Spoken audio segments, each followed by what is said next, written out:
Assalamualaikum warahmatullahi wabarakatuh. Kenalin, nama aku Silmi Latifah dengan NIM 19101102.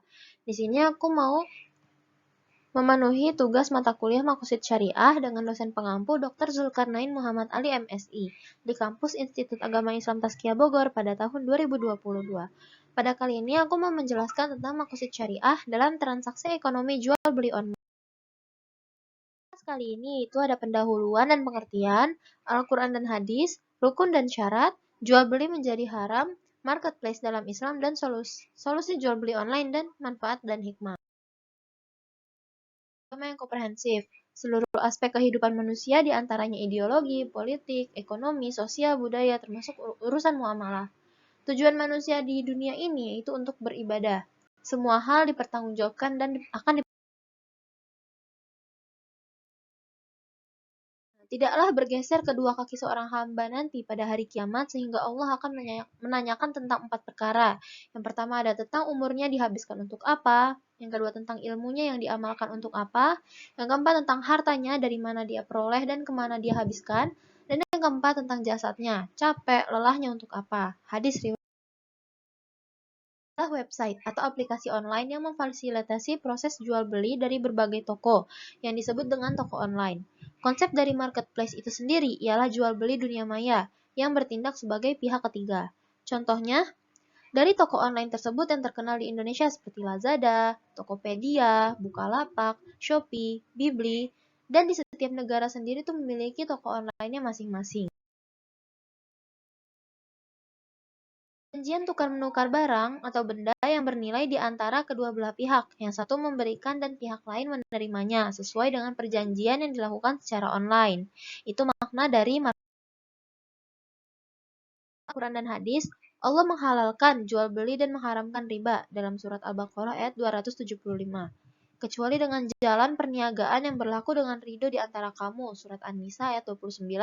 Dan wahai Rasulullah, penghasilan apakah yang paling baik? Rasulullah menjawab, hasil pekerjaan seorang dengan tangannya sendiri dan setiap perniagaan yang baik. Hadis riwayat Menurut hadis dari Abu Hurairah radhiyallahu an bahwa Rasulullah shallallahu alaihi wasallam bersabda, sungguhnya seseorang di antara kamu mencari seikat kayu bakar, lalu dipanggul di atas punggungnya itu lebih baik daripada ia meminta-minta kepada orang lain. Bisa jadi ia diberi ataupun ditolak.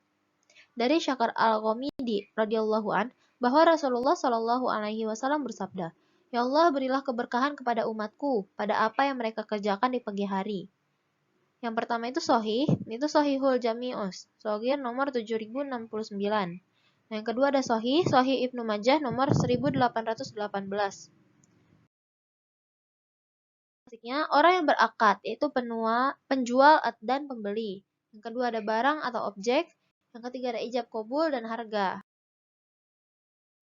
Ridho, tidak dipaksa. Yang kedua sehat akalnya, yaitu tidak syebi, majnun dan fasan safih. Dan yang ketiga ada mukallaf, yaitu kompeten.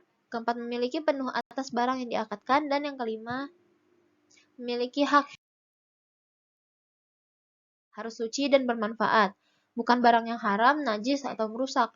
Terus barangnya itu harus nyata, dapat diserah terimakan.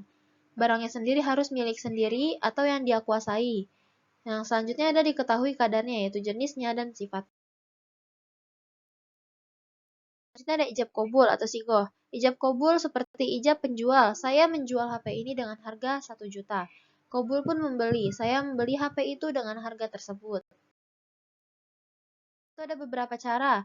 Penjual hanya melakukan ijab lafaz saja seperti ucapan, saya jual 3 barang ini dengan 100.000 rupiah dan pembeli mengambilnya. Pembeli mengucapkan qabul lafaz saja seperti ucapan, saya ambil 3 barang ini dengan 100.000 rupiah. Sedangkan penjual hanya memberikan barangnya saja. Keduanya tidak mengucapkan lafaz apapun, bahkan ada kebiasaan yaitu meletakkan uang suatu harga dan mengambil sesuatu yang telah dihargai. Syekh Islam Ibnu Taimiyah. Harga yang wajar yaitu telah diperhitungkan oleh penjualnya. Jika penjual dan pembeli merasa tidak keberatan, yaitu saling ridho dan saling rela. Namun jika salah satu pihak merasa ditipu, maka pihak yang dirugikan mempunyai hak untuk mengembalikan barangnya.